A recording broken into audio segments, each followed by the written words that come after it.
몇 달 전만 하더라도 학원에 들어올 때까지는 마스크를 하고 들어오다 강의실에 들어오면 마스크를 벗어요. 벗고 있다가 집에 갈 땐 또 마스크를 해요. 참 독특한 분들이 많았는데 이제는 그렇지 않은가 봐요. 이제는 어딜 가나 마스크가 가장 이제 일반화돼서 빨리 좀 벗었으면 좋겠습니다.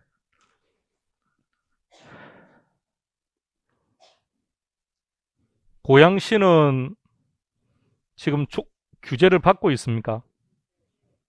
어? 조정 대상 지역입니까? 고양 전체입니까? 특정한 지역입니까? 고양 전체가 지금 조정 대상 지역이에요. 강의를 하러 딱 가면 먼저 그 지역의 데이터를 제가 먼저 분석해 봅니다. 그래야 강의할 때 일단 대화가 되니까요. 고양은 전체가 다 조정 대상 지역입니다. 그럼 그쪽에는 없어요. 그, 그런가요? 그럼 확인해 볼게요. 어, 그럼 LTV가 몇 프로죠? 몇 프로 대출 받을 수 있습니까? 일단 규제를 안 받으면 70%예요. 집값의 70%만큼 대출이 가능해요. 내가 일산에서 10억짜리 아파트를 사. 근데 규제를 안 받아요. 그럼 은행 가면 7억을 대출 받을 수 있습니다. 그런데 지금 조정 대상 지역으로 묶여 있으니까 몇 프로 대출 받을 수 있을까요? 50%가 됩니다. 50%. 투기 지역이 되면 40%예요. 근데 일단 9억을 기준으로 해요. 9억을. 9억 이하는 50%. 9억을 초과하면 30%예요. 그러면 일산에서 10억짜리 아파트를 사면 얼마만큼 대출 받을 수 있다는 거죠? LTV 기준. 다음 주에 할 거예요. LTV 기준으로 얼마나 받을 수 있습니까? 그럼 10억이면 일단 9억 이하, 9억까지는 50%. 50은 4억 5천이죠. 그럼 9억 지금 초과하는 게 1억이죠. 그거는 30%. 3천이죠. 그럼 4억 8천을 대출받을 수 있다는 얘기입니다. 투기 지역으로 묶여버리면 비율이 각각 10%씩 다운돼요. 근데 투기 지역일 때는 15억을 초과하면 아예 대출이 불가능해요. 그때는 9억 이런 개념이 없고, 그럼 강남에 투자한다. 대부분이 15억 넘어가죠. 그럼 아예 대출이 불가능. 좀 더 현금 가지고 들어가야 된다는 얘기입니다. 그러니까 강남을 지금 이렇게 규제를 묶어버리니까 그 후에 강남의 집가는 지금 안정세로 가고 있어요. 대신에 현금 보유량이 많으신 분들이 어디로 간다는 얘기입니까? 김포로 간다는 거예요. 부산 해운대로 간다는 겁니다. 울산으로 가고 창원으로 가고. 그러니까 그 지역이 대전은 말할 것도 없고요. 대전은 쉽사리 지금 들어가기 힘들어져 버렸습니다. 너무 많이 뛰었습니다. 세종시는 진짜 너무 많이 뛰어서. 그러면 이렇게 한번 생각해 보세요. 지금 강남에 30평짜리 아파트를 살려면 어느 정도 돈이 들어갈까요? 30억? 그냥 알고 말한 겁니까? 그냥 막 부른 겁니까? 30억이 어느 정도 얘기하는데 방송은 항상요. 자기들 원하는 방향으로 말해요. 자, 이렇게요. 방송은 지금 비싸다는 것을 말하고 싶어요. 여기 10억짜리도 있고 30억짜리도 있어. 그럼 30억 얘기해요. 싸다는 얘기를 하고 싶어요. 그럼 여기 10억짜리 얘기를 해요. 좀 더 공정해야 될 방송이 그 공정성이 있는지는 잘 모르겠습니다. 자, 그러면 다시요. 그럼 강남의 30평대를 그냥 20억으로 설정합시다. 그럼 거기에 여러분들이 투자 목적으로 투자했다고 전제합시다. 거주가 아니라 보유 목적으로. 그랬을 때 수익률을 산정하고요. 그 돈으로 특정한 지역으로 가볼게요. 울산으로 가보세요. 울산으로 가면 3억대를 한다면 며칠 샀으면 20억 들고 37이 한 7채 정도, 5억대 기준하면 한 6채 정도 이렇게 사는 거죠. 자, 거기서의 상승률, 결과적으로 수익률을 따져봐요. 수익률은 지방이 훨씬 높아요. 지방이 높다고 말할 수 없죠. 방금 예를 들면 강남보다 훨씬 높아요. 그러니까 좀 더 현명해야 된다는 얘기입니다. 강남이 아니고요. 지금은 상황이 좀 바뀌는 것 같아요. 똘똘한 한 채라는 개념 때문에 강남 그러는데 그건 정말 그런 것 같아요. 이 기자분들이 조금 더 자존감을 높이고, 예, 좀 자존심도 좀 높였으면 좋겠습니다. 기레기라는 얘기를 들으면서까지 정말 기레기 같은 행동을 할 필요는 없지 않을까요? 그죠? 더 전문가 같은 모습들을 보여줘야죠. 그게 맞는 것 같은데요. 막연하게 그냥 다른 기사 보고 그냥 옮겨 쓰고 본인이 임장하지도 않으면서 그냥 전문가를, 무슨 부동산 전문가인지를 잘 모르겠습니다. 기자가 부동산 전문가래요. 부동산 전문 뭐 기자라 그래요. 뭘 아는지를 잘 모르겠어요. 아는 것도 없으면서 부동산 전문 기자입니다. 그렇게 하지 말고 말입니다. 정말 임장을 해봐야죠. 임장을 해보고. 그냥 우리가 올라오는 그 데이터하고 달라요. 현장에 가보면. 그래서 임장이 아주 중요하다는 겁니다. 투자 분석도 그렇게 하는 것이고, 어디가 가격 오른다 내린다, 김포가 좋다 안 좋다가 직접 가봐야죠. 투자를 전문적으로 하시는 분들 중에서 올 시즌에 이제 투자 강의를 한번 해봤습니다. 개론을 근거로 한 경제학적인 베이스를 가지고 부산교육대학에서 투자 강의를 했었는데, 조금씩 그쪽에 대해서 관심도 가지고 강의를 하고 있습니다. 해보는데, 현장에서 정말 투자를 오랫동안 하신 분들은 어떤 분은 그러더라고요. 가령 아파트 하나 사기 위해서 그 지역을 1년간 임장을 하더라고요. 그러니까 사계절을 다 본대요. 우리가 말하는 캡 투자 그러죠. 그 전문가들은 캡이 5천 넘어가면 투자 안 한답니다. 10년 이상 투자하신 분들은 그렇게 얘기하더라고요. 그러니까 캡 투자로서 2억을 집어넣었다라는 것은 초보들이고요. 뭐가 뭔지 모르는 초보들은 그렇게 투자하는 거고. 그러니까 투자를 아주 오랫동안 해왔던 사람들은 한 5천 정도, 3천에서 5천 정도, 5천 넘어가면 안 한답니다. 그래서 아파트를 전국에 걸쳐서 50채 정도를 가지고 있던데, 보통 그분은 3천 내지는 5천을 투자했대요. 그래서 뭐 정부에서 뭐라고 하든 별로 신경 안 쓰더라고요. 보유세 부담은 커지겠지만, 그리고 적정한 시기에 가격 적당하게 올라가면 파는 거죠. 정부의 규제가 심해졌기 때문에 이익이 없는 겁니까? 아니죠. 양도소득세 세율이 인상되더라도 결론은 이익에 대해서 세금을 가져가는 거죠. 그래서 이렇게 표현합니다. 양도소득세는 투기를 원천적으로 차단시킬 수가 없어요. 왜? 투기를 했습니다. 그럼 양도차익이라는 것은 투기를 통해서 발생한 수익이죠. 그 수익의 일정 부분을 정부가 세금으로 환수를 해버려요. 그럼 그 투기하신 분은 이익이 있다 없다? 이익의 일부를 가져간다고. 이익을 100% 다 가져가는 게 아니라 정부가. 그러니까 이익이 있는 거죠. 그러니까 투기를 원천적으로 차단시킬 수가 없다고요. 그래서 보유세를 강화시키는 거죠. 지금 우리가 지금 동시에 양도와 보유를 다 올려버린 건데, 단 착각하지 마세요. 지금 양도세가 인상된 게 아닙니다. 내년 6월이 넘어가야 돼요. 그러니까 내년 6월까지는 기존 양도세 그대로 가는 거예요. 자, 그렇다면 내년 6월까지 이제 본격적으로 이제 물량들이 쏟아지기 시작할 겁니다. 그러니까 지금 기존에 집을 사겠다고 들어가신 분들은 정말 아무것도 모르는 분들이고, 이제 지켜봐야 돼요. 이제부터 물량이 계속 쏟아져 나올 거라고, 다주택자들이. 이거 보유세 부담이 엄청납니다. 주거 이동 자체도 힘들어요. 2, 3 못 다닙니다. 1가구 한 2주택, 3주택 가지고 있는 사람이 그냥 우연히 2주택, 3주택을 가진 경우 지금 2, 3 못 다녀요. 지금 얼마나 조건이 까다로운데요. 세제 혜택을 보려면. 자, 2주택을 가지고 있어요. 여러분들이 일산에 뭐 다른 주택을 지금 2주택을 가지고 있어요. 자, 현재 살고 있는 집 말고 다른 집을 하나 지금 팔려고 해요. 또는 지금 살고 있는 집에서 이사를 가려고 해요. 이사를 가려고 하면 2주택이죠. 자, 10년간 여러분들이 거기에 거주했습니다. 양도세 혜택 전혀 없어요. 100% 세금으로 내야 돼요. 그래서 양도세를 그렇게 내고 나면 이사 갈 곳이 있다 없다? 없죠. 양도 차익이 클 거 아닙니까? 그럼 양도세가 많이 나갔죠. 그럼 나의 소득은 줄었죠. 그 돈 가지고 어디 가려고요? 다른 집도 어차피 다 올랐는데. 이사 못 갑니다. 계속 살아야 돼요. 평생. 자, 그럼 양도세 혜택을 보려면, 지금 거주하는 주택을 혜택을 보려면 다른 주택 하나를 팔아야 돼요. 근데 내년부터 2021년도부터는 어떻게 되느냐 하면 2주택을 가지고 있다 1주택을 팔았어요. 그럼 이제 1주택이죠. 요 양도세 혜택을 보려면 그 순간부터 1주택이 되는 그 순간부터 2년 동안 이 집에 살아야 돼요. 그래야만 혜택을 봅니다. 그러니까 주거이동이 엄청난 지금 제약이 따라갑니다. 세금이 엄청나게 많아요. 그리고 6월달 이전까지 다 팔아야 됩니다. 이제 물량들이 계속 쏟아져 놓을 겁니다. 그리고 이 시기에 경매 물건도 아주 많이 나와요. 만일 막둥이가 결혼해서 이제 이번에 결혼할 거죠? 결혼해 그냥 하반기에. 지금 경기도 안 좋은데. 자, 빨리. 아니, 이 경기 좋게 만드는 방법 간단합니다. 2020년도 12월까지 결혼하지 않으면 향후 10년간 결혼 못한다는 법을 만들어 버리면 돼요. 그럼 올해 다 결혼해야 될 거 아닙니까? 그럼 경기가 얼마나 좋아질 겁니까? 생각해봐요. 결혼을 한번 하게 되면 어떤 것들이 필요한 건지. 가구점? 전자? 여행도 가야죠. 전국 우리나라 안에서 여행을 다니면 되니까 얼마나 경기가 좋아지겠습니까? 그래서 이제 막둥이가 집을 산다고 전제해봐요. 만일 내가 집을 살려고 한다 그러면 특정한 지역에 특정한 아파트에 관심이 있어요.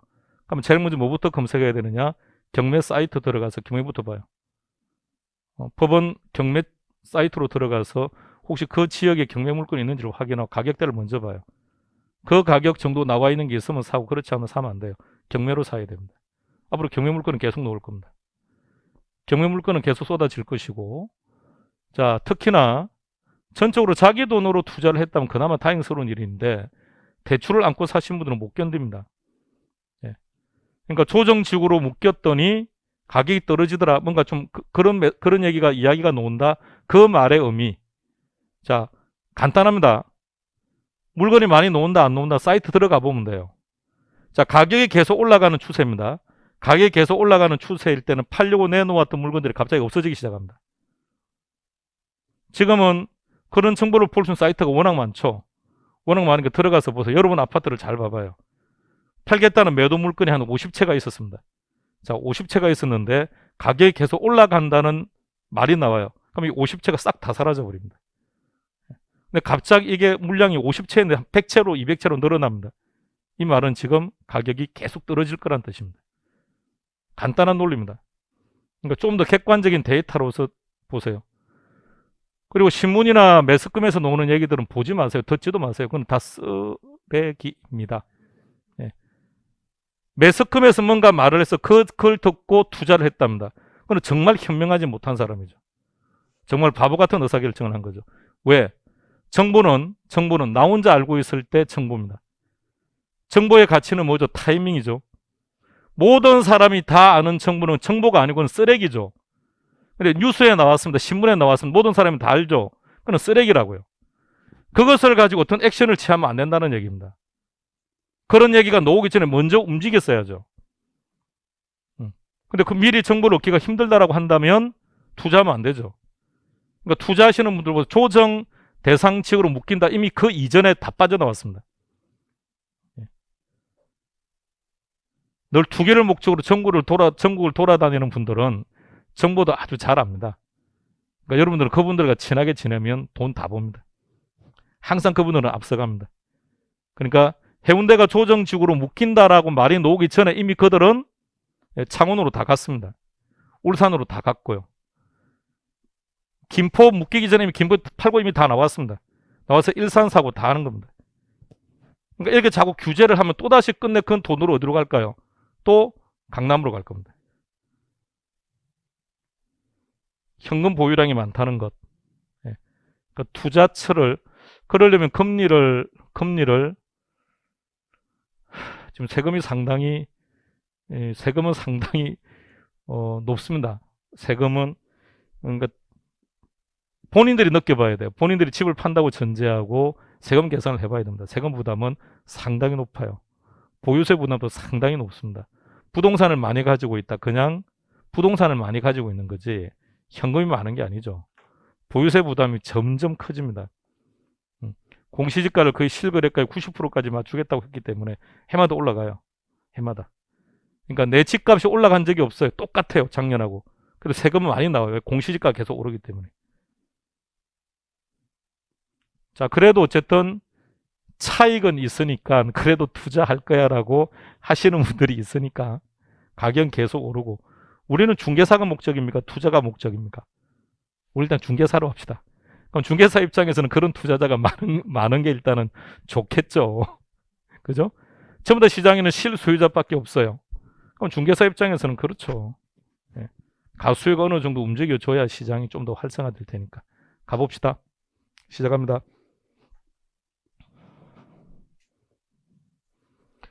어차피 이제 전문가 길에 들어섰으니까 조금 더 현명했으면 좋겠습니다. 그거 하나만요. 그러니까 매스컴에서 나오는 내용들은 정말 의미 없는 정보들이니까 그런 거 보지 말고요. 지금 워낙 사이트들이 많아서 정보를 미리미리 볼 수 있는 것도 많고, 그리고 당장 지금 아직은 몸소 어떤 것을 경험해 보지는 못했지만 아직은 그래도 조금 여유가 시험까지는 여유가 좀 있을 테니까 가끔 심심하면 임장도 한번 해보고요. 가서 직접 보고. 중개사무실에 가서 이야기하고 계약서 쓰는 것보다는 직접 본인들이 다니면서 한번 보고. 그렇게 하는 것이 좋아요. 층간소음이 있는지 없는지는 어떻게 합니까? 살아봐야 알지. 어떻게 층간소음을 합니까? 잠시 들어가서 집 구경하는 그 시기에는 무슨 층간소음이 있을 시간입니까? 그러니까 좀 더 현명해져 봐야죠. 하나하나. 그러니까 그런 것들에 대한 것들을 조금 더 그런 것들이 강의 시간에 이루어지고 그래서 우리가 현장에 나가야 정말 전문가로서 컨설팅을 할 텐데 강의 시간에는 그런 얘기를 안 하니 시험 범위에 안 들어가니까. 자, 갑시다. 시험 범위 합시다 이제. 자, 머리 맑아졌습니다. 자, 용어 보세요. 소득이득 자본. 소득이득은 뭐라고 정의한다고요? 보유기간 동안 발생하는 수익. 자본이익은요? 처분 시 발생하는 수익. 자, 기억 한번 해봅시다.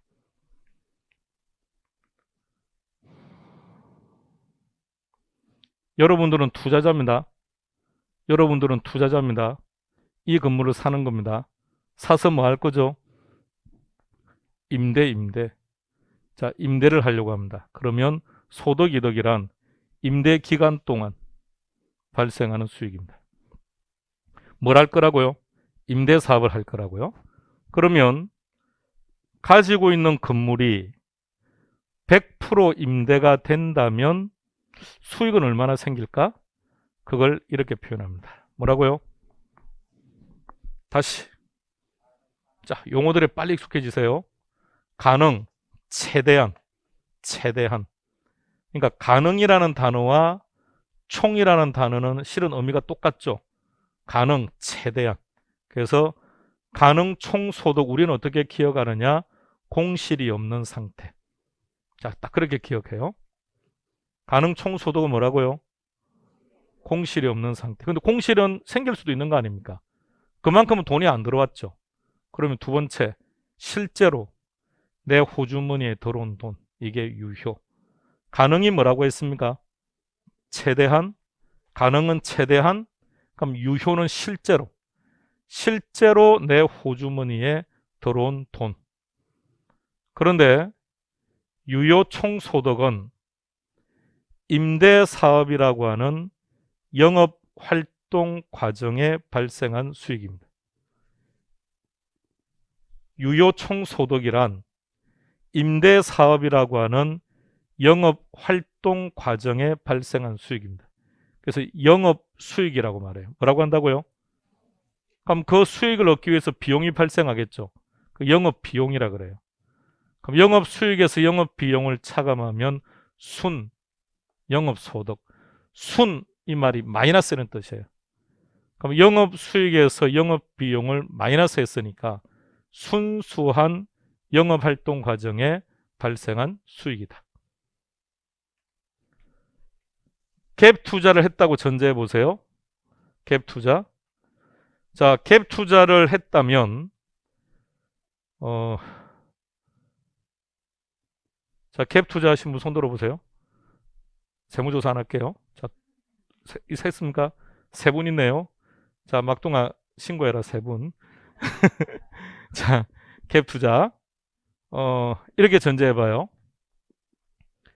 어때요? 지금 갭 투자하신 세 분은 마음이 좀 조급합니까? 뭐 별 신경 안 쓰입니까? 편안하십니까? 여유 있습니까? 세부담은요. 그러니까 여유가 있다는 말의 의미는 어떤 의미냐면 그걸 법인화 시켜서 하고 있지는 않다는 뜻이에요. 법인들이 갭 투자 많이 했다 그러죠. 근데 그 법인은 전부 다 1인 법인이에요. 1인 법인. 내가 그냥 법인을 만드는 거예요. 간단해요. 그냥 내 집 주소 가지고 법인화 시키면 돼요. 다 그렇게 지금 되어 있는 거예요. 그 말은 여러 채 주택을 가지고 있다는 겁니다. 여러 채 많이. 자, 그러면 세부담이 허벌납니다. 그 주택들이 놓을 거라고요. 자, 그런데 이걸 다른 사람 명의로 돌려놓은 경우도 있습니다. 그래서 걸리면 완전 끝장입니다. 이미 세금 포탈이 이미 이루어졌기 때문에 누진 적용이 되면 과표가 커지죠. 근데 여러 사람 명의로 차명을 해놨으니까 전부 다 과표 자체가 작을 거 아닌가요? 그럼 세금을 상대적으로 적게 냈다는 얘기입니다. 그렇게는 안 했죠. 그렇게 했으면 이제 마음이 다급하죠. 조급하고 걱정스럽고. 그래서 그런 주택들이 앞으로 계속 나올 거라고요. 자, 그랬을 때 시장에서 반응이 중요합니다. 그걸 30대들이 연끌하지만 않았더라면 그 아파트 가격은 더 떨어졌을 거라고요. 그런데 법인들이 내놓으면 지체 없이 30대가 다 사가 버립니다. 근데 가격이 떨어질 이유가 없어요. 떨어져야 되는데 놓는 순간 다 가져가 버리니까. 조금만 기다렸더라면 더 좋았을 텐데. 그런데 그렇게 연끌해서 산 아파트 값이 지금 어쨌든 계속 가격은 올랐으니까 연끌하신 분들도 일단 지금 현재로서는 만족스러운 거죠. 그러나 여전히 리스크 부담은 안고 있다는 뜻입니다. 자, 다시 왔습니다. 그러면 갭 투자를 했다면 거기서 발생한 수익은 거기서 발생한 갭 투자를 통해서 발생한 수익이에요. 순영업 소득은. 그럼 저 수익에는 내 돈이 아닌 전세 보증금 때문에 발생한 수익도 있겠네요. 그죠? 근데 그 전세 보증금은 별도로 이자 부담을 안 하는 거니까 대출을 받았다고 전제해 보세요. 대출을 받았다면 뭐 해야 됩니까? 이자 내야죠. 그래서 순영업 소득에서 원금하고 이자를 상환하는 거예요. 그러면 부채를 다 갚고 나면 나오는 수익을 세전, 현금, 수지라고 말합니다. 제목이 세전이죠. 그럼 이제는 뭐 합니까? 세금 나가야죠. 영업소득세를 차감하면 세후 현금 수지입니다. 자, 먼저 차례대로 쭉 용어들을 봅시다. 단순히 이 5가지 수익의 순서 배열을 목적으로 가요순세세 이 정도 하는 것은 괜찮아요. 단 가요순세세를 통해서 답을 찾겠다 그런 생각 애초부터 버리고요. 단지 5개 순서 잡겠다라는 의미에서 가요순세세를 당장 지금 이 시점에서 기억하는 것은 괜찮아요. 어느 날 자연스럽게 쟤네들의 순서는 배열될 겁니다. 자, 다시 하나씩 갑니다. 가능 총소득은 뭐라고요? 공실이 없는 상태. 그럼 좀 더 간단하게 말해보세요. 간단하게. 그럼 쟤는 뭘까요? 그냥 총수익이에요. 맞습니까? 총수익. 자, 그러면 임대가 안 될 수도 있는 거죠. 임대가 안 된 거는 뭐라고 해야 됩니까? 공실. 그래서 공실된 거는 빼야죠. 용어 잘 보세요. 용어 읽겠습니다. 시작. 2개 합친 거죠. 밑 들어갔으니까. 공실하고 대손을 합친 거예요. 공실의 정확한 풀네임 그냥 들어만 놓으세요. 공실, 손실, 상당액 이렇게 말해요. 시작. 자, 앞서 이 건물에 투자를 한 자는 건물 전체에 대해서 대가를 지급한 거죠. 근데 일부가 공실이에요. 그럼 내가 투자한 금액에서 일정 부분 손해가 생긴 거죠. 그러니까 손실. 공실된 것만큼은 손해봤다. 그래서 공실, 손실에 해당되는 금액. 그래서 상당액 이렇게 표현합니다. 다시 시작. 공실, 손실, 상당액. 우리 머릿속에는 공실만 들어갈 겁니다. 나머지는 필요 없고요. 대손, 다른 말로 불량 부채 충당금 이렇게 말해요. 대손이라는 말 들어본 적이 있습니까? 흔히 우리가 일반적으로 쓸 때 대손. 대손이 무슨 뜻입니까? 자, 빌려준 돈을 못 받을 때 뭐라고 표현하죠? 친구에게 돈을 빌려줬는데 못 받았어요. 친구 어디로 도망가 버렸습니다. 그때 뭐라고 표현합니까? 떼였다 이런 말 안 합니까? 떼였다는 말 안 하나요? 합니까? 그러니까 그것을 뭐라 한다고? 대손. 근데 실제로 돈을 못 받았을 때 마이너스 하는 것이 아니라 못 받을 수도 있는 거니까 미리 충당금을 설정한다는 뜻입니다. 깊은 내용은 알 필요 없어요. 여러분 안 물어보니까. 자, 그래서 공실은 돈 안 들어왔죠. 마이너스하고. 지금 가능 총소득은 어떻게 구한 거죠? 임대 수익이죠. 그러니까 어떻게 구하느냐고 간단하게. 임대료 곱하기 평수 이렇게 한 거죠. 그죠? 그런데 건물주가 1층에다가 자판기를 설치했대요. 수익이 생긴답니다. 그 수익은 가능 총소득에 들어갈까요? 아니죠. 왜? 지금 자판기 영업을 하는 게 아니니까. 그죠? 그런 것들을 통칭해서 뭐라고 하는 이렇게 불러요. 건물주가 주차비를 별도로 받는다. 이런 것들. 묶어서 뭐라 한다? 기타 수익이라고 해요. 공인중개사의 가능 총소득은 어떻게 구하면 됩니까? 공인중개사의 가능 총소득은 중개 건수 곱하기 수수료라는 말을 쓰는 게 아닙니다. 중개 보수라 그래요. 이 수수료하고 보수는 완전히 달라요. 보수라는 표현이 정확한 노동에 대한 대가이기 때문에 법으로 그렇게 바꿨어요. 지금 우리 중개사법에는 수수료라고 되어 있잖아요. 중개보수. 중개사 스스로 그런 용어를 써야죠. 중개보수라 그런다고요. 어디에 수수료라는 말을 쓰는지 봐봐요. 은행가 돈을 인출했다. 그때 쓸 때가 수수료라는 말을 쓰는 거고. 자, 중개보수. 잠깐 다시 올라갑니다. 자, 중개사 입장에서 가능 총소득은 어떻게 구한다고요? 중개보수 곱하기 건수죠. 맞나요? 그렇게 구하는 거라고요. 그렇게. 근데 공인중개사가 자신의 의뢰인을 옆집에 있는 인테리어 업자한테 소개했습니다. 그럼 인테리어 업자가 일정 부분 나한테 커미션을 줍니다. 내 고객이 은행에 대출을 받으려고 해요. 근데 중개업을 하시면 여러분 사무실에 어떤 분이 찾아와서 명함을 주면서 이런 말 할 거예요.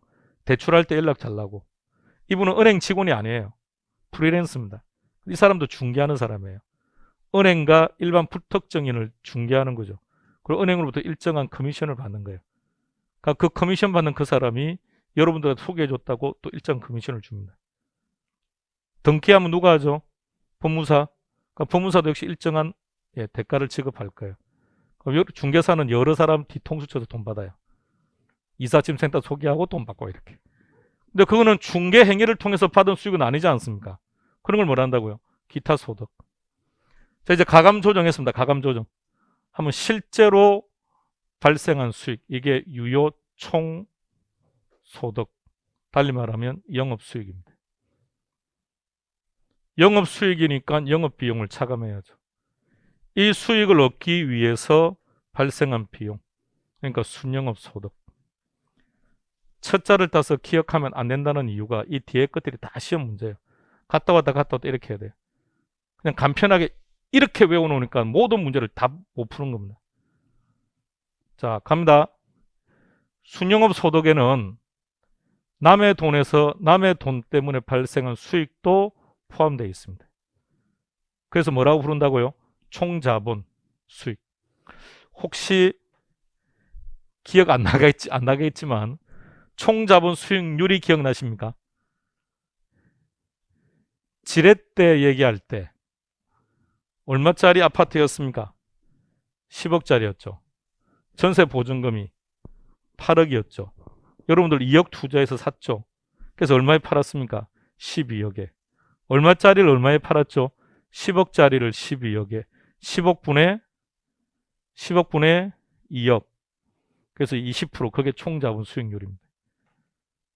자, 그래서 총자본을 알면, 그럼 다시 말하면 시험 문제가 총자본 수익률을 구하라 이렇게 말하면, 자, 여기서 이제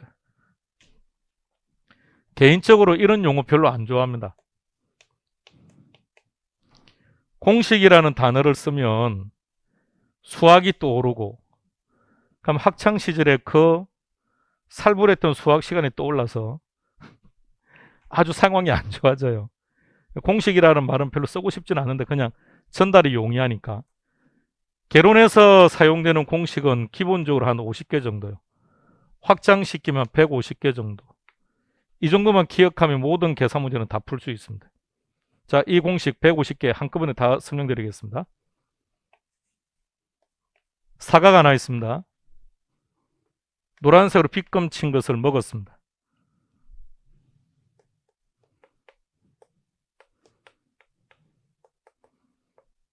먹은 비율 계산하세요.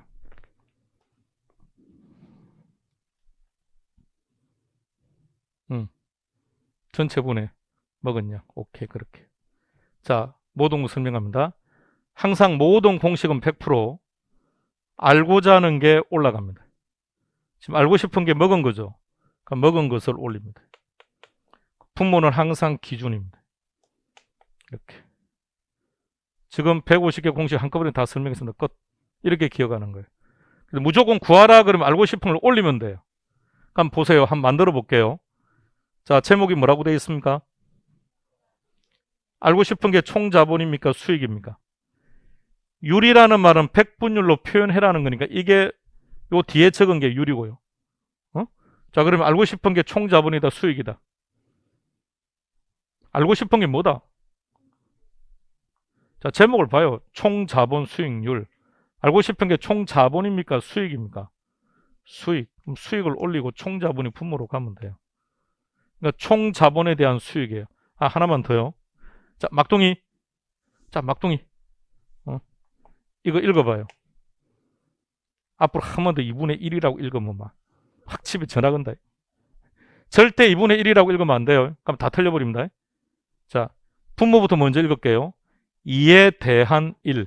시작. 분자를 먼저 읽을게요.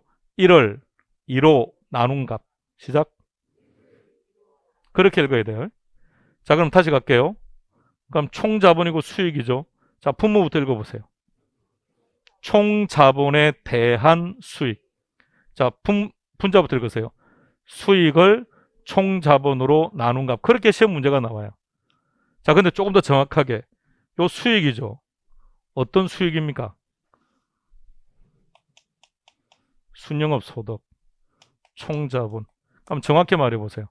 총자본 수익률이란 총자본에 대한 순영업 소득의 비율 이렇게 하는 거예요. 자, 그러면 말입니다.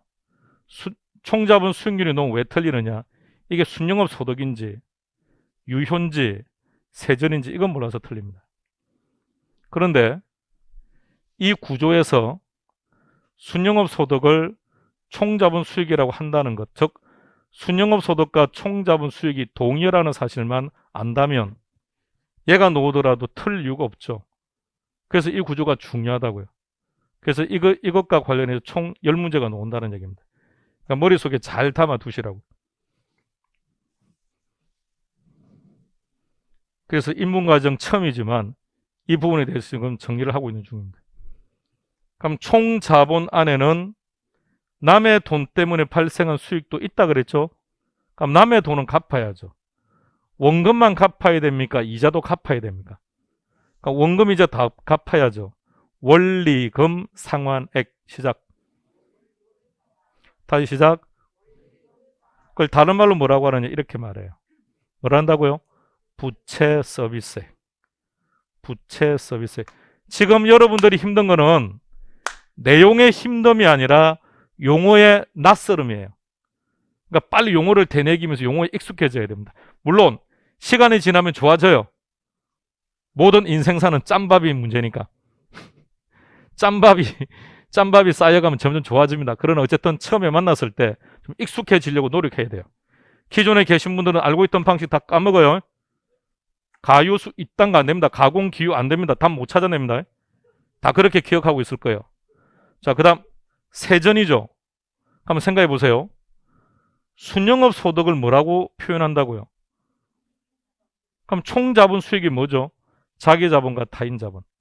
타인자본은 상환했죠. 그럼 이제 뭐가 남았죠? 자기자본, 내 돈만 남았죠. 그래서 세전을 이렇게 말해요. 자기자본 수익. 그럼 연습 한번 해봅시다. 자기자본 수익률 구하라. 분모. 자기자본에 대한 세전현금 수지 이렇게. 총자본 수익률은 너무 유치해서 계산 문제는 안 나와요. 계산 문제는 자기자본 수익률만. 이론 문제는 둘 다 나와요. 다시 총자본 수익률 분모부터 총자본에 대한 다시 총자본 수익률, 총자본에 대한 순영업 소득, 자기자본 수익률, 자기자본에 대한 세전현금 수지 이렇게. 그러니까 저 구조를 알면 자연스럽게 여러 가지가 정리가 됩니다. 계속 갑니다. 그럼 세전 나왔죠? 이제 세금 빼면 되겠죠. 세금 빼면 세후가 될 텐데 위로 쭉 올라가서 보면 이런 말이 나옵니다. 영업수익. 그럼 영업활동 과정에 발생한 수익 때문에 부담하는 세금. 그래서 뭐라 부른다? 영업소득세. 영업소득세를 차감하면 세후. 자연스럽게 뒤로 갔다가 앞으로 갔다가 이렇게 하면서 정리하셔야 돼요. 가요순세세가 아니고 가공기유가 아니고 갔다 왔다. 자, 1분 드리겠습니다. 뒤로 갔다가 앞으로 왔다가 머릿속에.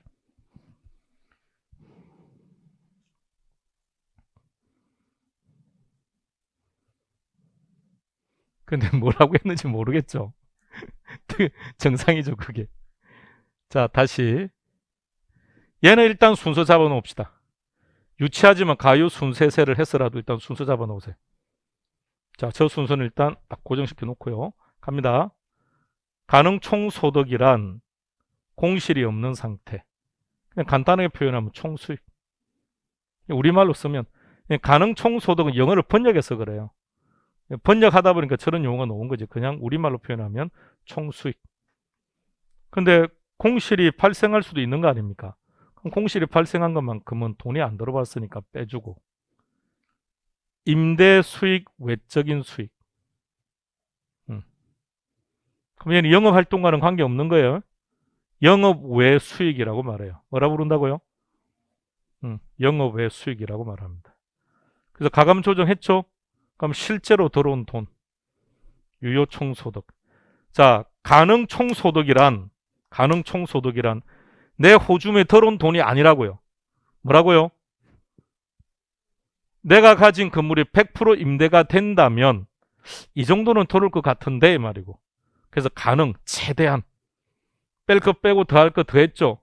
그럼 실제로 내 호주머니에 들어온 수익. 그걸 뭐라 한다고? 다른 말로 영업 수익. 제가 영업하면 수익하는 게 아니고 뭐 장난칩니까? 영업 수익이라고 해야 되니까 영업하니까 수익. 다시 그걸 뭐라 한다고요? 영업 수익. 자, 그래서 여러분들이 유효총소득이 영업 수익이라는 것을 기억하면 영업 비용이 자연스럽게 나온다고요. 그러니까 영업 수익이니까 이것을 얻기 위해 들어간 비용. 우리 학원을 전제로 영업 비용이 뭐가 있죠?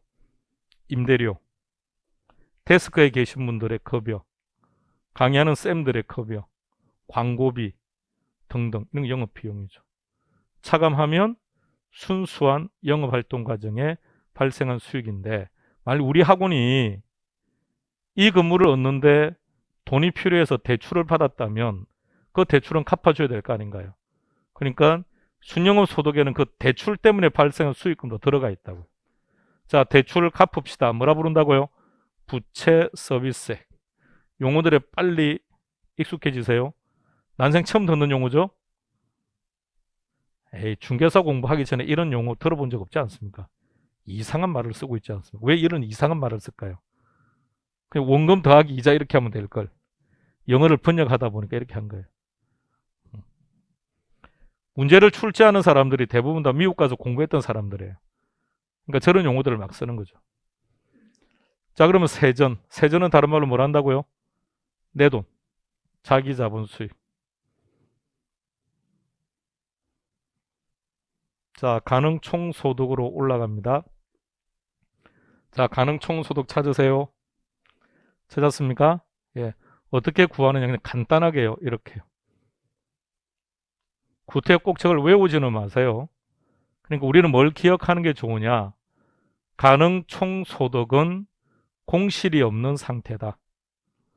그래서 계산 문제에서 가능 총소득을 구해야 되는 경우에는 임대차 조건을 빨리 찾으면 돼요.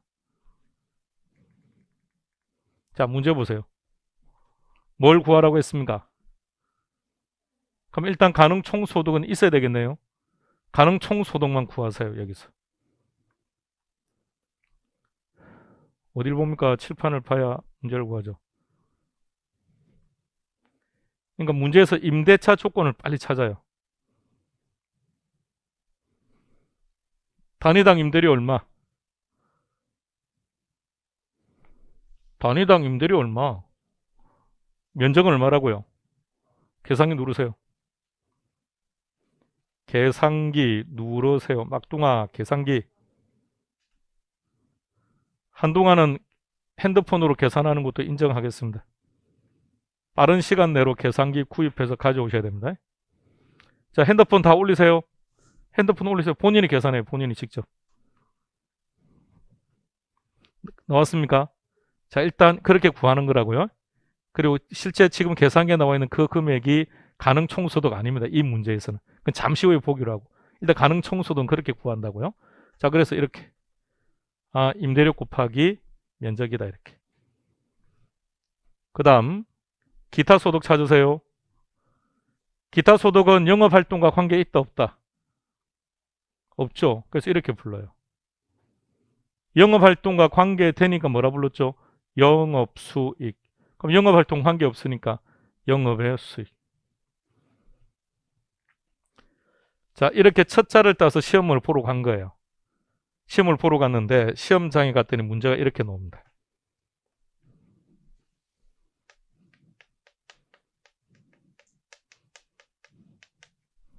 본인이 첫 자를 딴 때 잠자를 딴 적이 하나도 없는데 저는 답 못 찾으면 저 순간부터 이제 멘붕이 오기 시작합니다. 그리고 이제 시발시발 하면서 이제 답을 못 찾아냅니다. 끝. 가능 총소득과 동의어입니다. 가능 총소득과 동의어라고. 자, 동의어라고 말했지만 실제 정확한 말은 동의어가 아니라 번역의 차이. 다 영어라 그랬죠. 우리말로 번역하는 과정에서 발생하는 문제입니다. 자, 계속 갈게요. 그래서 첫 글자를 따면 그래서 안 된다는 것을 이야기하려는 겁니다. 기타 소득을 외웠어요. 시험장에 같은 영업 외 수익이 나옵니다. 첫 글자 딸 때 영자가 어디 있습니까? 그 답 결론은 못 찾는다고요. 그래서 그런 거 하면 안 돼요. 두 문자 따는 거 안 됩니다. 법과목은 가능합니다. 법과목 중에 중개사법 이런 거야, 뭐 공법 이런 거야 가능하죠. 근데 안 됩니다. 개론은. 순수기는 학문이라서. 자, 영업 비용 찾아보세요. 동의어들이 이렇게 됩니다.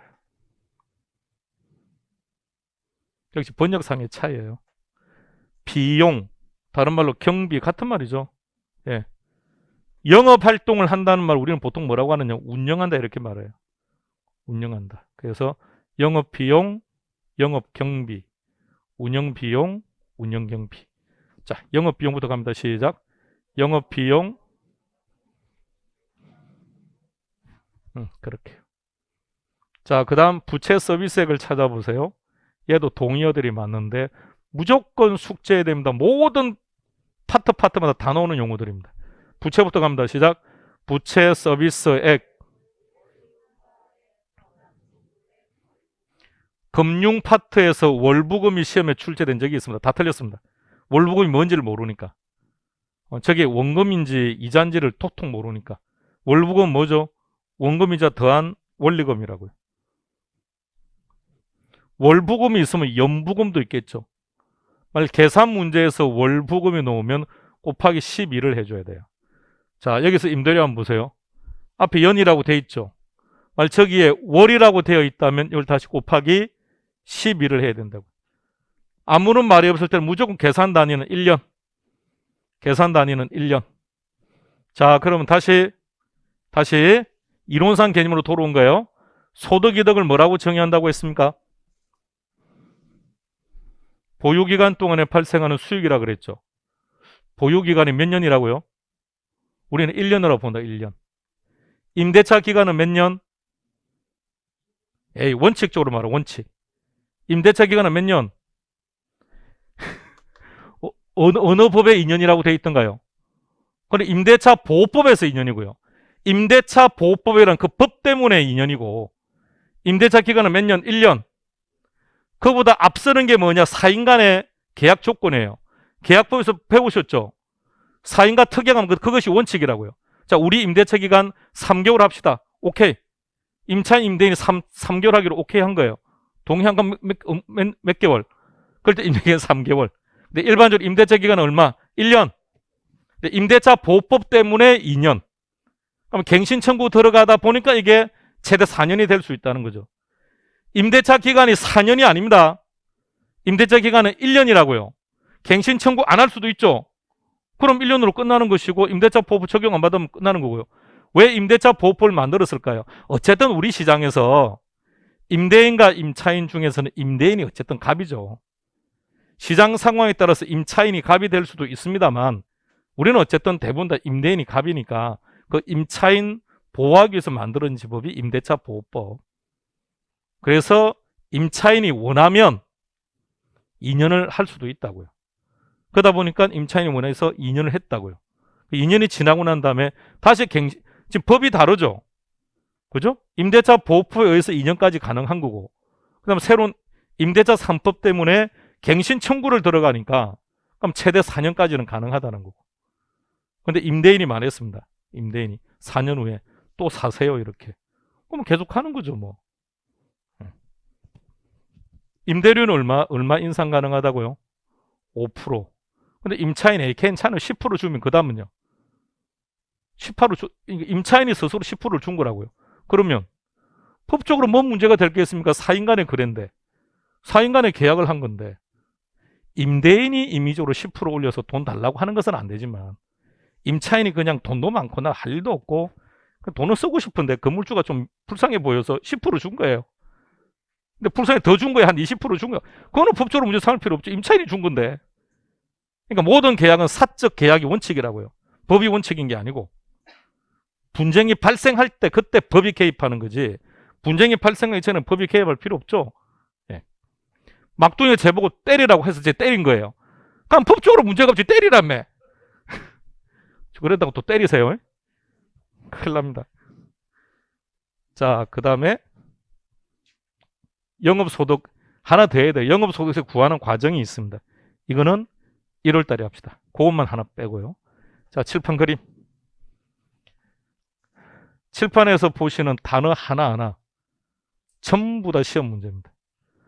토시 하나도 빠뜨릴 게 없어요. 몽땅 다 기억해야 돼요. 그러니까 첫 글자를 따는 것은 안 된다는 얘기입니다. 자, 이제 핸드폰 올리시고 계산 문제를 한번 풀어볼 건데요. 자, 칠판 일단 딱 봅시다. 이거 계산 문제입니까? 이론 문제인지 판단해 주세요. 이게 계산 문제인지 이론 문제인지 평가해 주세요. 막둥아, 이 계산 문제니 이론 문제니? 계산 문제? 웃기네. 그러면 수학을 엄청 잘하는 분한테 이거 풀으라 그러면 풀겠습니까? 이걸 모르면 못 푸는데. 그러니까 이론 아닌가요? 그러니까 개론에서 계산 문제는 100%다 이렇게 구성되어 있습니다. 이론과 계산은 다 유기적으로 관계가 되어 있어요. 그러니까 여러분들이 이 문제를 풀 수 있으면 이론이 안 틀립니다. 이론을 알아야 계산 문제를 풉니다. 계산 문제를 풀면 이론이 안 틀립니다. 이론은 또 이렇게 나와요. 나는 이론이 너무 하겠고 계산 문제가 너무 많을 거야. 그건 말이 안 되는 소리라고요. 이론과 계산은 다 유기적인 관계니까. 자, 1분 드릴게요. 계산 시작합시다. 자, 빨리 계산기. 천천히 해보는 거예요.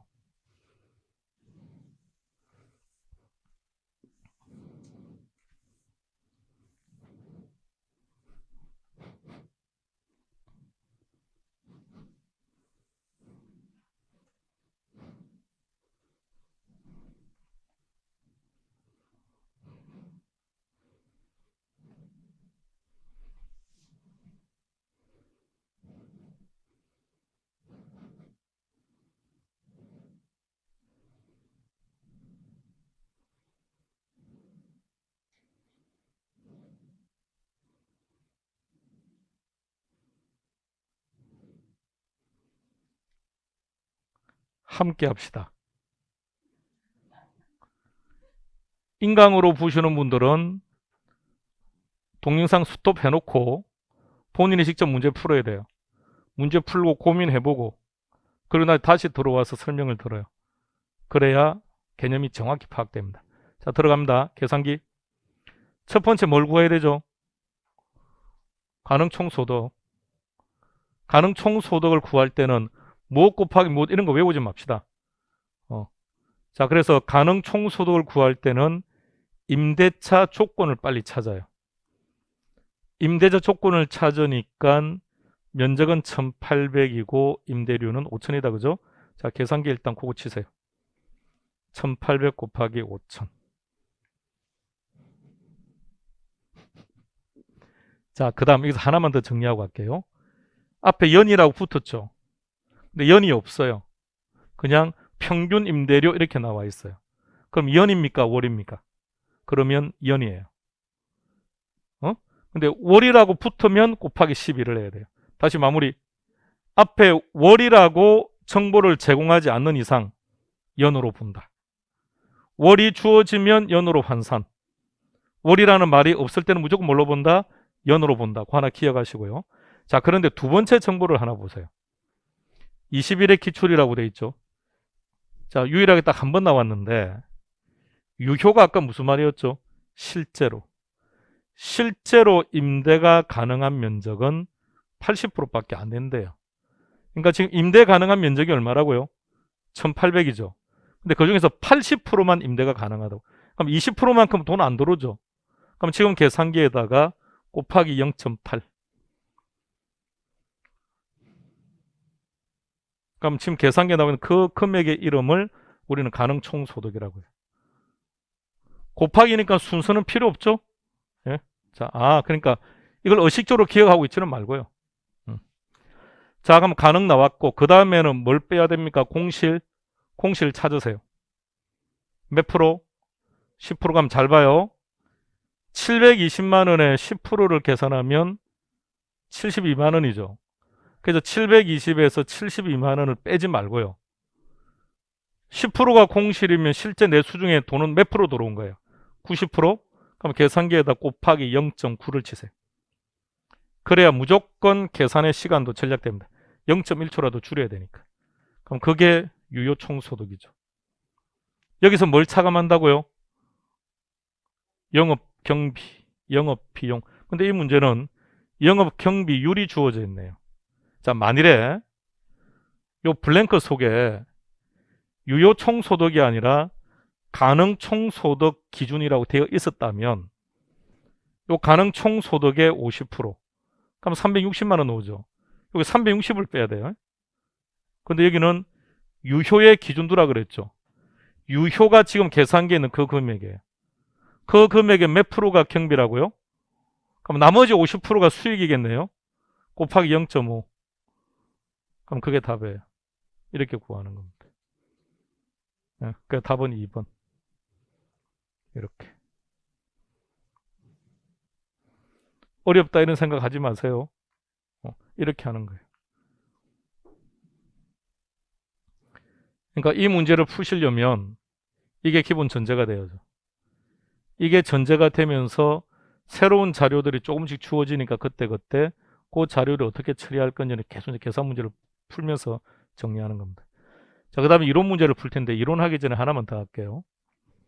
자, 칠판을 봐주세요. 두 가지만 정리할 겁니다. 이제 두 가지만 정리하고 이제 끝납니다.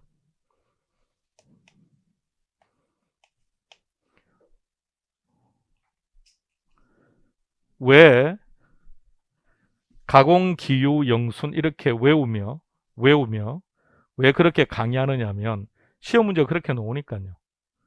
시험 문제가 유효 총소득에서 영업 경비를 차감하면 순영업 소득이 산출된다 이렇게 나오니까 그게 온지 액선지를 결정하기 위해서 첫 글자를 따는데 전혀 의미가 없고 두 가지만 딱 기억할 겁니다.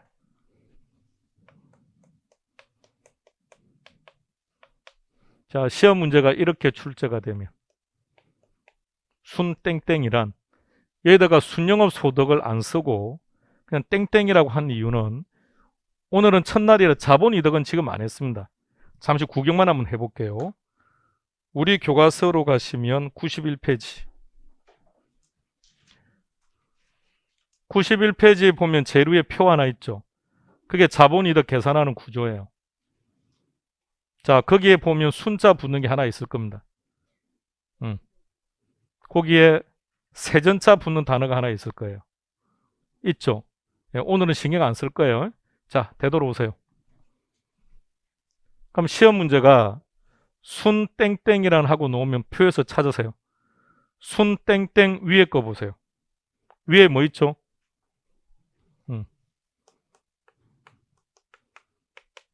반드시 비용이 나와요.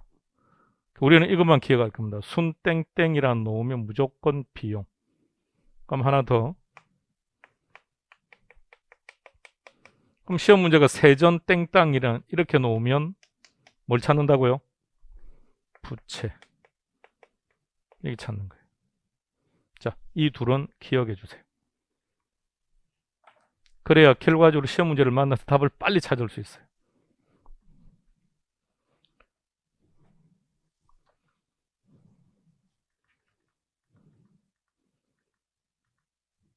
자, 문제가 이렇게 나와요.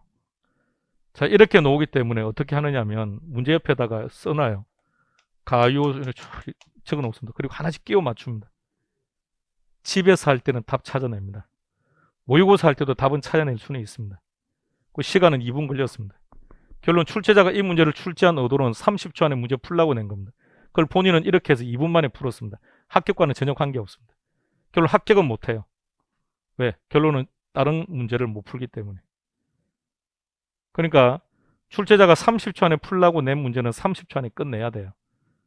그래야 2분짜리 문제도 시도를 해보죠. 자, 갑니다. 자, 이 문제 시작합니다.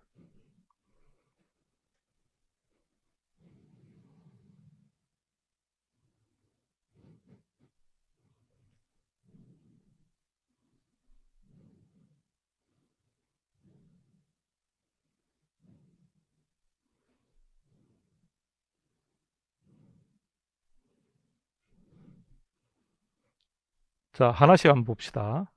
1번 가능 총소득 어떻게 구하죠? 임대료 곱하기 면적이죠. 곱한다. 정확합니다. 2번 보세요. 유효죠? 두 번째네요. 어떻게 하죠? 가능해서 공실 빼고 이거만 하라고요. 나머지는 기억하지 마세요. 대손 충당금이죠. 다른 말로 불량 부채 충당금 이렇게 말하기도 해요. 몰라도 괜찮아요. 그냥 공실만. 자, 공실은 어떻게 합니까? 뺀다 더한다. 뺀다. 요새는 자꾸 이런 단어들을 사시문제 전 범위에서 더한다 뺀다를 자꾸 장난치기 때문에 이런 단어들은 잘 체크해서 봐야 돼요. 기타 수입 더하죠. 구한다. 3번 순이네요. 자, 순자가 나왔습니다. 그럼 무조건 뭘 찾아야 됩니까? 비용. 비용이 있는지 한번 봐요. 없어요. 틀린 거예요. 읽으면 답 못 찾아요.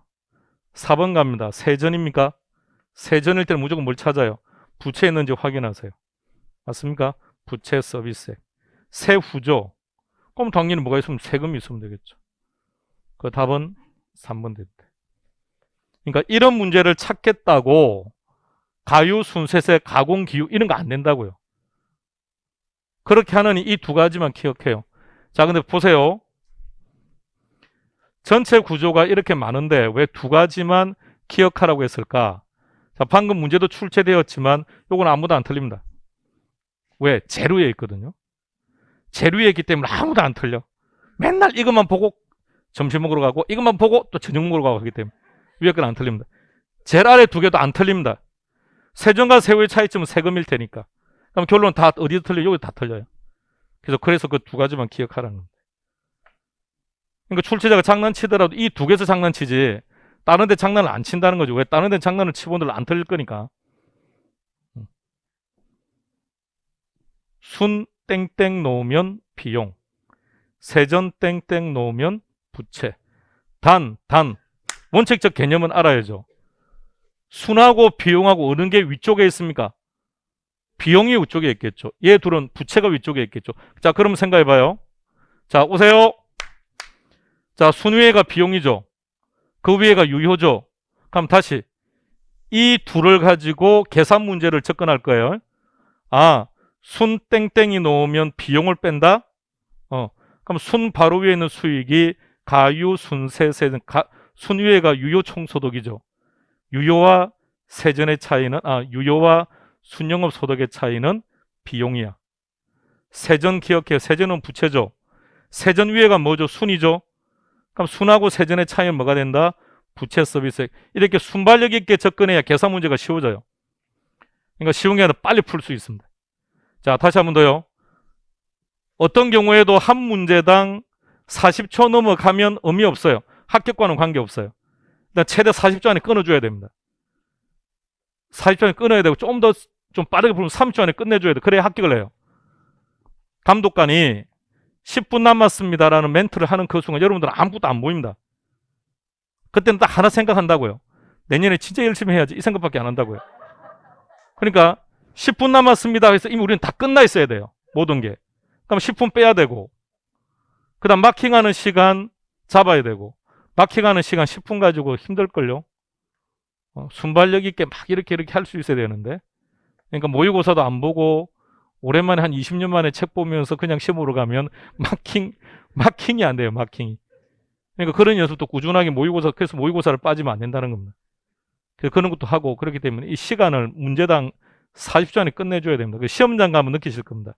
결론, 합격은, 실력은 기본 베이스에 깔려 있는 거고 합격은 시간과의 싸움이라는 걸 느낄 겁니다. 그럼 시간과의 싸움이란 빠른 시간에 답을 찾는 게 중요해요. 그래서 두 문자 따서 끼워 맞추기, 물론 답은 찾죠. 그래서 시간 다 까먹고 다른 문제 못 풀고 그러니까 의미 없다고요. 그래서 문제는 딱 두 가지 스타일입니다. 부동산 금융은 다음 주에 합시다. 자, 여기까지. 집에 가는 게 아니고요. 자, 지금 칠판에다가 이 문제, 계산 문제 칠판에다가 몇 문제 제시하고 나와서 문제 풀고 칠판이 크니까 한 5문제 적으면 돼요. 그럼 5분이 나와서 문제 풀고 다시 그분은 들어가고 다른 분이 다시 5분이 나와서 틀린 곳 찾아내고 이렇게 하면 확실하게 그렇게 하겠다는 말입니다. 지금 그렇게 하면 확실하게 자기 걸로 만들어 놓고 집에 갈 수 있어요. 대신에 단점, 조금 팔 수 있어요. 확실히 알고 가시겠습니까? 쪽 안 파시겠습니까? 어느 쪽을 선택할래요? 확실하게. 자, 그래서 그렇게 하면 참 좋은데 말입니다. 그래서 예전에 강의는 그렇게 했습니다. 이게 제가 앞에서 100문제 풀어봤자 필요 없습니다. 안 풀기 때문에. 나와서 풀라고 하는 게 제일 좋아요. 그럼 조금 이렇게 선뜻 놓기는 좀 불편하지만 나와서 문제 풀고 나면 확실하게 자 있게 돼요. 그러고 싶은데 자, 오늘은 또 우리가 또 만난 지 몇 분 되지도 않는데 본성을 다 보이면 이게 분위기가 그래서 최대한 본성은 숨겨놓고 가도 오도 못할 시기 한 3월달쯤 되면 그때부터는 막 할게요. 부드럽게 대하는 게 좋아요? 막 대하는 게 좋아요? 막 대라고요? 제가 깡패입니까? 막 대하게. 자, 이렇게 하는 겁니다. 자, 다시 보세요. 여러분들이 이것을 다 암기를 하고 있다고 전제합시다. 머릿속에 다 들어가 있다고 전제합시다. 그래도 답 못 찾아요. 왜? 어떤 문제가 어떤 식으로 나오는지 모르면. 그래서 기출문제를 보여드린 거예요. 그래서 결론은 요 형태는 얼마든지 표현 바꿔가면서 낼 수 있겠죠. 예. 그러니까 이 문제를 푸시던 결론 얘를 알아야 된다는 거예요. 근데 첫 자만 단순히 떼면 가능할까요? 안 된다고요. 시간의 문제가 아니라 표현들이 계속 바뀌어서 나오기 때문에 꼭 이 수익이 나온다는 보장이 없다고요. 우리는 유효 총소득을 암기했는데 시험에서 영업수익 나오면 어떻게 하시려고요? 자, 그래서 다 무시하고 하면 또 다음에 이제 총자본 수익률 하거나 자기 자본 수익률 할 때 공식을 또 별도로 암기를 해야 될 거 아닙니까? 그런데 순영업 소득은 총자본 수익이고 세전현금 수지는 자기 자본 수익이라는 것을 이 구조에서 이미 알았다면 그러면 내용이 쉬워지겠죠. 그럼 총자본 수익률 어떻게 구하는 겁니까? 총자본에 대한 순영업 소득. 얘는요. 자기 자본에 대한 세전현금 수질이 됩니다. 오늘은 그냥 여기까지만요. 정리할 거예요. 그림 잘 보세요. 수익의 종류가 총 몇 개? 수익의 종류가 총 몇 개? 5개. 근데 위에 3개의 수익, 아래 2개의 수익은 달라요. 차이가 있어요. 자, 위에 3개의 수익과 아래 2개의 수익의 그 경계선에 뭐가 있는지를 보세요. 그렇다면 순영업 소득 안에는 부채가 포함되어 있습니까? 삭제된 상태입니까? 포함되어 있죠. 그럼 이 속에 부채가 포함되어 있다면 여기도 부채는 포함되어 있겠네요. 그럼 얘도 부채가 포함되어 있겠네요.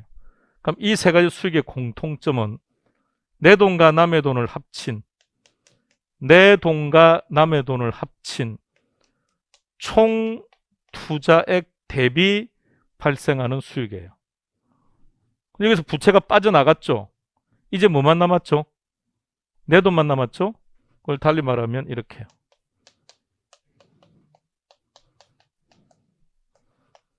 이것만 가지고 답을 간단하게 찾을 수 있습니다.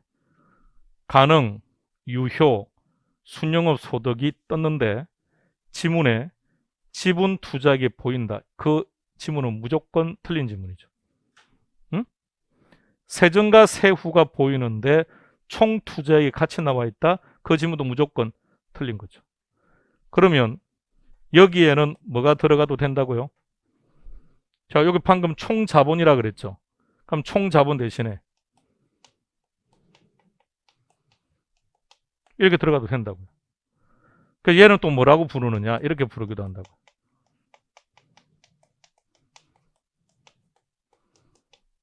총 자본 수익률을 외우는데 시험에 총 투자 수익률이 나와요. 그러니까 매번 따로따로 외우고 동의 없는. 그러니까 우리 시험이 여러분들은 32회 시험 보는 거예요. 26회까지는 주로 총 자본 수익률을 많이 제시하더니 27회부터는 또 얘를 많이 제시를 하고 있어요. 그럼 이제는 이것만 알면 되는 그렇지는 않습니다. 언제든지 혼용해 쓸 수 있으니까. 그럼 얘도 마찬가지. 뭐라고 쓰면 될까요? 자기 자본 수익이 자기 자본이 분모에 들어가도 되는데 또는 이 자리에 지분 투자액이 들어간다는 거죠. 그렇다면 얘 동의어 말해보세요. 지분 투자 수익률. 그러니까 자기 자본 수익률이나 지분 투자 수익률이나 동의어라고. 그래서 얘 하나만 머릿속에 잘 잡아 놓으면 관련된 내용들이 다양하게 다 정리가 될 겁니다. 근데 저런 것을 가공 기유로 정리를 해버렸으니 나올 때마다 별도로 다 암기를 다시 해야죠. 그러니까 무진장 암기를 해야 돼요. 암기할 게 엄청 많아지는 거예요. 이것만 알고 있으면 나머지 대부분은 다 정리가 가능할 텐데. 그래서 이 부분이 아주 중요하다는 얘기입니다. 자, 오늘은 여기까지. 아직 뭐 복습하고 막 이렇게 안 하죠. 그러면 수업 끝마친 나머지 시간 동안은 뭐 하십니까? 그래도 하루에 한 1시간 정도는 보세요. 이제 정말 한 20년 만에 또는 10년 만에 처음 책을 잡는 상황이라면 의자에 앉아 있는 것도 힘들 거예요. 언제 이런 의자에 앉아 볼 겁니까? 집에도 이런 의자는 없죠. 안락한 의자만 있지. 커피숍에 이런 의자 있던가요? 식당에 이런 의자가 있다면 이유가 뭘까요? 빨리 먹고 빨리 좀 나가달라는 얘기 아닙니까? 근데 여기에 앉아 있는 것만 해도 힘든 거예요. 그래서 그걸 빨리 이제 익숙하게 만들어야 되고, 그 다음에 자꾸 책 보는 시간을 늘려가야 될 테니까 하루에 1시간만 그냥 보는 겁니다. 근데 아직은 책 읽으려고 하지 말고요.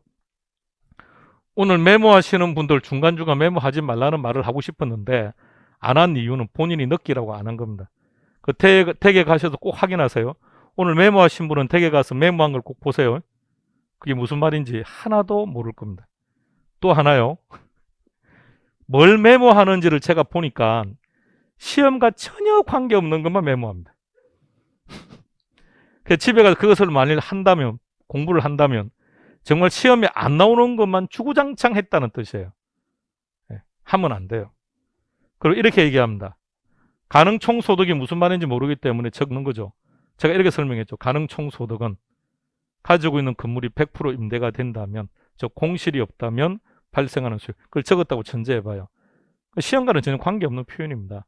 단 여러분들이 가능 총소득을 이해를 돕기 위해서 제가 설명한 거고, 그러니까 지금은 그런 것들이 필요 없고요. 그러니까 지금은 아직 하지 마세요. 아기가 아빠가 누군지 모르지 않습니까? 그럼 아빠는 엄마하고 같이 사는 사람이야. 그래서 아기가 외우는 거예요. 엄마하고 같이 사는 놈, 엄마하고 같이 사는 놈이 아빠야. 이렇게. 그게 무슨 도움이 됩니까? 그거 하지 마. 그냥 모르지만 아빠 해보는 거죠. 그러니까 지금은 가능 총소득이 뭔 말인지는 모르겠지만 그냥 가능 총소득, 유효 총소득 이렇게 하는 거죠. 하다 보면 점점 좋아질 테니까요. 그냥 지금 되뇌겨 보는 거예요. 아기가 아빠 하는 시기와 똑같은 시기인 거니까. 그런데 아빠만 하면 되는데 지금 강의는 아버지도 설명한 거예요. 아기한테. 아빠가 뭔지도 모르는 이놈한테 아버지도 설명하는 거고. 그래 왜 그렇게 설명하느냐? 어차피 시험에는 얘들이 제일 중요한 거니까. 그러니까 지금 빨리빨리 여러분들이 많이 노출될 수 있도록 하시기 바랍니다. 다음 주에 뵙겠습니다. 수고했습니다.